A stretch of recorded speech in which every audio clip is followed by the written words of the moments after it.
جب ہم صحابہ کرام علیہم رضوان کی زندگیوں کو دیکھتے ہیں تو ان کی زندگیوں میں پیارے آقا علیہ الصلوۃ والسلام کی سنت نظر آتی تھی۔ ہر لمحہ ان کا پیارے آقا علیہ الصلوۃ والسلام کی سنتوں کے مطابق ہوتا تھا۔ آج ہم جب نوجوانوں کو دیکھتے ہیں تو ہمیں ان میں بھی سنت نظر نہیں آتی، اور معاشرے کے اکثر افراد ایسے ہیں کہ جن میں اس چیز کی کمی ہے، اور یہ بڑی پریشانی کا باعث ہے۔ کیوں؟ اس لیے کہ آج لوگوں کو یہ علم نہیں ہے کہ رسول اللہ صلی اللہ علیہ وسلم کھانا کیسے تناول فرمایا کرتے تھے، حضور علیہ السلام پانی کیسے پیا کرتے تھے، آپ کا اٹھنا بیٹھنا سونا جاگنا، لوگوں کے ساتھ میل ملاپ کے طریقہ کار، معاشرتی زندگی، انفرادی اجتماعی زندگی پیارے آقا علیہ الصلوۃ والسلام کی کیسی تھی۔ آج ہمارے لوگ اکثریت اس سے ناواقف ہے، جبکہ حضور علیہ الصلوۃ والسلام کو اللہ تعالیٰ نے اسی لیے تو بھیجا ہے، یہی تو آپ کی آمد کا مقصد تھا کہ آپ لوگوں کو دین سکھائیں، اپنے زندگی کو لوگوں کے سامنے بطور نمونہ رکھیں۔ لیکن کیا ہوا؟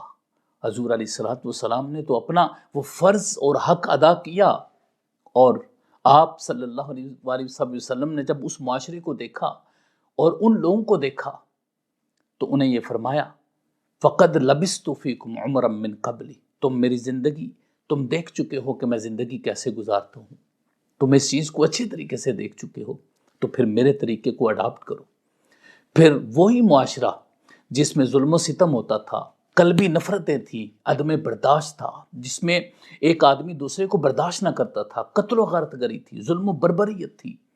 اسی معاشرے کو پیارے آقا علیہ الصلوۃ والسلام نے اپنی سنتوں سے، اپنی سیرت سے اس کو بدلا، چینج کیا اس معاشرے کو، اور ایک خوبصورت معاشرہ پوری دنیا کو پیش کیا۔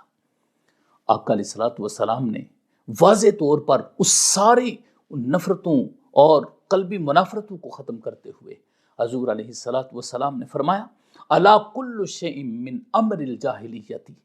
تحت قدمی موضوع۔ اس کو امام مسلم نے روایت کیا ہے۔ حضور علیہ الصلوۃ والسلام نے فرمایا کہ پہلی جتنی بھی جاہلیت کی رسمیں تھیں اس کو میرے قدموں کے نیچے رکھ دیا گیا۔ اس کا مطلب ہے کہ حضور علیہ الصلوۃ والسلام نے ان سب کو چینج کیا، ایک خوبصورت ماحول دیا۔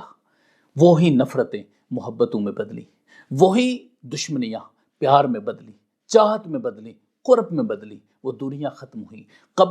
قلبی نفرتوں کا خاتمہ ہوا، ہر طرف محبتیں ہی محبتیں پھیل گئی۔ یہ حضور علیہ الصلوۃ والسلام کا عطا کردہ وہ معاشرہ تھا جس میں آپ نے اپنی سیرت اور سنت کو سامنے رکھ کر لوگوں کو بدلا۔ لیکن بہت افسوس کہ آج ہم پھر سے شاید اسی معاشرے کی طرف جا رہے ہیں، جس معاشرے میں نفرتیں تھیں، جس معاشرے میں عدم برداشت تھی، جس معاشرے میں کوئی دوسرے انسان پہ راضی نہ تھا۔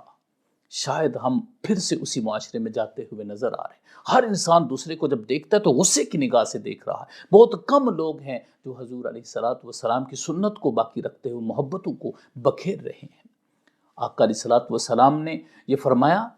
کہ جس شخص نے بھی میری سنت کو زندہ کیا، انہ من احیا سنتا من سنتی، جس نے میری سنتوں میں سے کسی سنت کو زندہ کیا، قد امیتت بعدی، جبکہ میرے بعد وہ سنت مر چکی ہوگی۔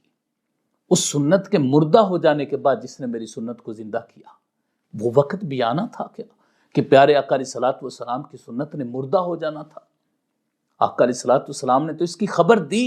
لیکن افسوس کہ وہ شاید ہمارا ہی معاشرہ ہے جس میں ہمیں یہ نظر آ رہا ہے کہ لوگوں کی چال ڈھال کردار میں پیارے آقا علیہ الصلوۃ والسلام کی سیرت اور سنت نظر نہیں آتی۔ اور حضور علیہ السلام نے فرمایا جس نے میری سنت کو زندہ کیا اس کے مردہ ہو جانے کے بعد فَإِنَّ لَهُ مِنَ الْأَجْرِ مِثْلَ مَا عَمِلَ بِهَا، حضور علیہ الصلوۃ والسلام نے فرمایا اس کے لیے اتنا ہی اجر ہے، اگر کسی نے سنت کو زندہ کیا تو اس کے لیے اتنا ہی اجر ہے جتنا وہ عمل کرنے والا انسان جو اس پر عمل کرے گا، اس کے عمل سے کوئی چیز کم نہیں کی جائے گی۔ اس کے عمل جتنا اس کو سنت پر عمل پیرائی کا ثواب ملے گا، سنت کی دعوت دینے والے اور سنت کو زندہ کرنے والے کا بھی اتنا ہی ثواب ملے گا۔ جس نے معاشرے میں یہ شعور بیدار کر دیا کہ اس وقت رسول اللہ صلی اللہ علیہ وسلم کی سنت کے احیاء کی بہت زیادہ ضرورت ہے،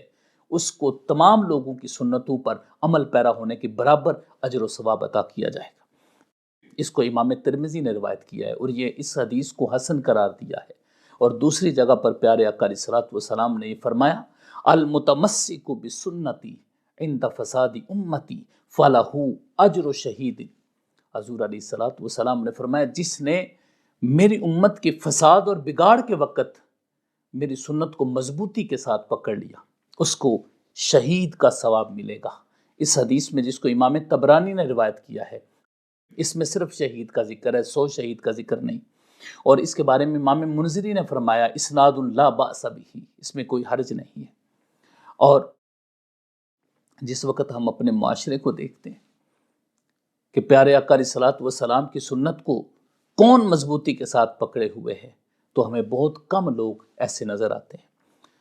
اس کے علاوہ یہ جو 50 اور 100 شہید کے بارے میں آپ سنتے ہیں کہ سنت کو زندہ کرنے کا 50 یا 100 شہید کے برابر ثواب ہے، اس کو ابانۃ الکبریٰ میں اور اس کے علاوہ ابن بشران نے امالی میں اس کو ذکر کیا ہے کہ 100 شہید یا 50 شہیدوں کا ثواب ملے گا جس نے پیارے آقا علیہ الصلوۃ والسلام کی ایک سنت کو زندہ کیا۔ اس کے علاوہ حضور علیہ الصلوۃ والسلام نے معاشرے کے سدھار کے لیے اور قلبی نفرتوں کے خاتمے کے لیے حضرت انس بن مالک رضی اللہ تعالیٰ عنہ سے فرمایا، اے میرے بیٹے، اگر تو اپنی صبح اور شام اس حال میں کرے لیس فی قلبک غش لأحد ففعل، کہ تیرے دل میں کسی کی نفرت نہ ہو، کسی کا کینہ نہ ہو تیرے دل میں، تو ایسے ہی کر، تو صبح بھی ایسے کر، شام بھی ایسے کر، یعنی صبح اور شام تیرے دل میں کسی کا کینہ نہیں ہونا چاہیے۔ اور حضرت انس بن مالک رضی اللہ تعالیٰ فرماتے ہیں کہ جب پیارے آقا علیہ الصلوۃ والسلام نے مجھے یہ فرمایا تو اس کے بعد مجھے یہ بھی فرمایا، یا بنیا وذالک من سنتی، اے میرے بیٹے یہ میری سنت ہے، یعنی قلبی نفرتوں کا خاتمہ کرنا، لوگوں کی اپنے دل سے نفرتوں کو نکالنا۔ پیارے آقا علیہ الصلوۃ والسلام نے فرمایا یہ میری سنت ہے، اور پھر فرمایا من احیا سنتی فقد احبنی، جس نے میری سنت کو زندہ کیا اس نے مجھ سے محبت کی، ومن احبنی کان معی فی الجنہ، فرمایا جس نے مجھ سے محبت کی وہ جنت میں جائے گا۔ اس کا مطلب ہے کہ جس نے اپنے دل سے لوگوں کی نفرتوں کو نکالا اس نے رسول اللہ صلی اللہ علیہ وسلم کی سنت کو زندہ کیا۔ اب یہ دل سے نفرت نکالنا تو ہر شخص کی اپنے بس کی بات ہے نا، دوسرے نے تو نہیں کسی کے دل سے نفرت کو نکالنا، تو ہر شخص اگر چاہے تو خود سے حضور علیہ الصلوۃ والسلام کی سنت کو زندہ کر سکتا ہے۔ تو فرمایا جس نے میری سنت کو زندہ کیا اس نے مجھ سے محبت کی، اور جس نے مجھ سے محبت کی وہ جنت میں جائے گا۔ اس کا کیا مطلب؟ اس کا یہ مطلب ہے کہ میری سنت کو زندہ کرنے سے مجھ سے محبت ہوگی، اور جس کو مجھ سے محبت ہوگی وہ جنت میں میرے ساتھ ہوگا۔ اور یقین کیجیے کہ اس سے بڑا کسی انسان کے لیے کیا مرتبہ ہو سکتا ہے کہ اس کو پیارے آقا علیہ الصلوۃ والسلام کا ساتھ نصیب ہو جائے۔ اس کو امام ترمذی نے روایت کیا ہے اور اس حدیث کو حسن قرار دیا ہے۔ اس کا مطلب ہے کہ اپنے دل سے نفرت کو نکالنا بھی پیارے آقا علیہ الصلوۃ والسلام کی سنت مبارکہ کا احیاء ہے۔ جو بھی اپنے معاشرے میں رسول اللہ صلی اللہ علیہ وسلم کی سنت مبارکہ کا احیاء چاہتا ہے، اس کو زندہ کرنا چاہتا ہے، وہ اپنے ہی دل سے نفرت نکال دے تو سنت زندہ ہو جائے گی اور اس کو حضور علیہ الصلوۃ والسلام کا ساتھ مل جائے گا۔ اس کے علاوہ پیارے آقا علیہ الصلوۃ والسلام نے یہ فرمایا، آپ نے فرمایا ان لکل عمل شرہ، ہر عمل کی ایک حرص ہوتی ہے، اور فرمایا وَلِكُلِّ شِرَّةٍ فَتْرَةٍ، اور ہر حرص کا کوئی نہ کوئی رجحان ہوتا ہے، کوئی نہ کوئی جھکاؤ، یعنی بندہ ایک ارادہ کرتا ہے، یہ بندہ کچھ چاہ رہا ہوتا ہے تو اس کا کسی نہ کسی طرف تو رجحان ہوتا ہے، کسی چیز کی طرف۔ تو حضور علیہ السلام نے فرمایا فَمَنْ كَانَتْ فَتْرَتُهُ إِلَى سُنَّتِي قَدْ أَفْلَحَ، جس کا رجحان میری سنت کی طرف ہوا وہ فلاح پا گیا، وہ کامیاب ہو گیا۔ وَمَنْ كَانَتْ فَتْرَتُهُ إِلَى غَيْرِ ذَلِكَ، اور جس کا رجحان میری سنت کے علاوہ ہوا قد ہلاکا، وہ ہلاک ہو گیا۔ اور پیارے آقا علیہ الصلوۃ والسلام کے اس فرمان مبارک سے واضح طور پر ہمیں معلوم ہوتا ہے کہ حضور علیہ السلام نے فرمایا میری سنت کے احیاء اور اس پر عمل پیرائی میں تمہاری کامیابی ہے۔ اور اس کا یہ بھی مطلب ہے کہ جس معاشرے میں حضور علیہ الصلوۃ والسلام کی سنت نہیں ہوتی وہ معاشرہ کبھی کامیاب نہیں ہو سکتا، وہ معاشرہ ہلاک ہو جاتا ہے۔ ہم اپنے ہی معاشرے کو دیکھیں، حضور علیہ الصلوۃ والسلام کی سنت اس معاشرے میں ہمیں نظر نہیں آتی تو معاشرہ کامیاب بھی نظر نہیں آتا، اور اگر اس معاشرے میں حضور علیہ الصلوۃ والسلام کی سنت نظر آئے اور اگر ہم یہ ارادہ کریں کہ ہم نے پیارے آقا علیہ الصلوۃ والسلام کی سنت کا احیاء کرنا ہے، اس کو زندہ کرنا ہے، دلوں کو صاف کرنا ہے، اٹھنا بیٹھنا پیارے آقا علیہ الصلوۃ والسلام جیسا بنانا ہے، تو پھر ہمارا معاشرے کے افراد کامیاب ترین ہو جائیں گے۔ اس کے علاوہ پیارے آقا علیہ الصلوۃ والسلام نے فرمایا فَإِنَّهُ مَن يَعِشْ یرا بعدی اختلافاً کثیرا، پس جو میرے بعد زندہ رہے گا وہ بہت زیادہ اختلاف دیکھے گا، لیکن عین اس اختلاف کی کیفیت میں تم نے پھر کیا کرنا ہے؟ فعلیکم بسنتی و سنت الخلفاء الراشدین، تم پر میری اور میرے خلفاء راشدین کی سنت لازم ہے۔ اگر تم میری اور خلفاء راشدین کی سنت پر عمل پیرا ہو جاؤ گے تو پھر تم اختلاف میں نہیں پڑو گے۔ جب تمہارا مرکز، جب تمہارا مرجع اور توجہ ساری میری سنت اور میرے صحابہ کی سنت پر ہوگی تو پھر تم اختلافات میں نہیں پڑو گے، پھر تمہارے تصورات، تمہارے تخیلات صرف ایک ہی مرکز کی طرف ہوں گے تو پھر تم کامیاب ہو جاؤ گے۔ کتنا پیارا اصول پیارے آقا علیہ الصلوۃ والسلام نے اپنی سنت مبارکہ کے متعلق دیا ہے۔ اور پھر ایک اور مقام پر، اور اس کو، یہ جو میں نے ابھی حدیث بیان کی، اس کو امام احمد بن حنبل نے روایت کیا ہے، اور شیخ شعیب نے اس کو صحیح کہا ہے رجال ثقات، اس کے سارے راوی صحیح ہیں۔ اس کے علاوہ امام ابن ماجہ، سنن ابی داؤد اور دیگر محدثین کرام نے بھی اس کو روایت کیا ہے۔ اس کے علاوہ حضور علیہ الصلوۃ والسلام نے فرمایا من استنى بسنتی فهو منی، جس نے میری سنت اختیار کی، میری سنت پر چلا، وہ مجھ سے ہے، یعنی پھر اس کا تعلق مجھ سے قائم ہو جاتا ہے جس نے میری سنت کو اپنایا۔ اس کا مطلب ہے دوسرے مقام پر حضور نے فرمایا جس نے میری سنت کو نہ اپنایا، من رغب عن سنتی فلیس منی، جس نے میری سنت کو نہ اپنایا، جس کی رغبت میری سنت کی طرف نہ رہی، اس نے منہ پھیر لیا یا اعراض کرنے لگا تو پھر اس کا میرے سے کوئی تعلق نہیں ہے۔ یہ پیارے آقا علیہ الصلوۃ والسلام نے فرمایا، اس کو امام عبد الرزاق نے مصنف میں ذکر کیا ہے۔ پھر ایک اور مقام پر پیارے آقا علیہ الصلوۃ والسلام نے احیاء سنت کی اہمیت کو اجاگر کرتے ہوئے اس دور کو سب سے بہترین دور قرار دیا ہے، خوشحالی کا دور قرار دیا ہے، جس میں رسول اللہ صلی اللہ علیہ وسلم کی سنت مبارکہ کا احیاء ہوگا۔ پیارے آقا علیہ الصلوۃ والسلام نے حضرت امام مہدی کا ذکر کرتے ہوئے فرمایا یخرج رجل من امتی یقول سنتی، میری امت میں ایک شخص ایسا ہوگا جو میری سنت کی بات کرے گا، اور جب وہ میری سنت کی بات کرے گا، میری سنت کو زندہ کرے گا،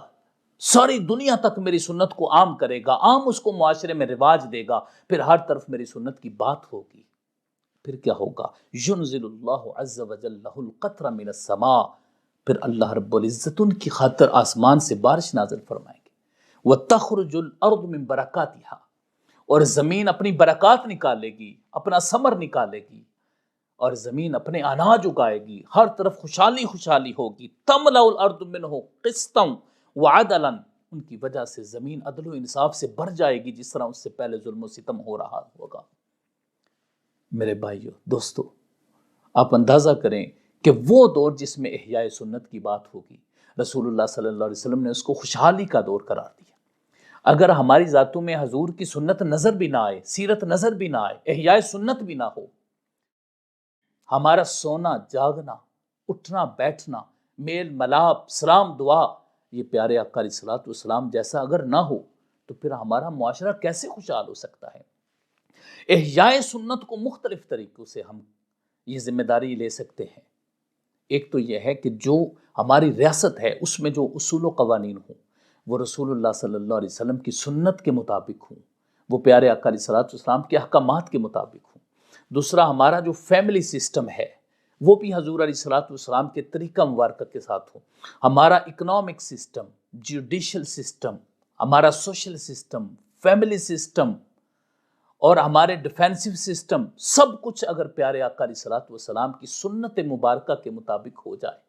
ہمارا معاشرہ خوشحال، ہمارا ملک خوبصورت ترین ملک، عظیم الشان ملک، طاقتور ملک ہو جائے گا، اور پھر سے ایک نیا ولولہ پیدا ہوگا، اور پھر سے ہمارے ملک میں بحالی آئے گی۔ اور یہ حضور علیہ الصلوۃ والسلام کی سنت اور سیرت پر عمل پیرائی کے بغیر ممکن ہی نہیں ہے۔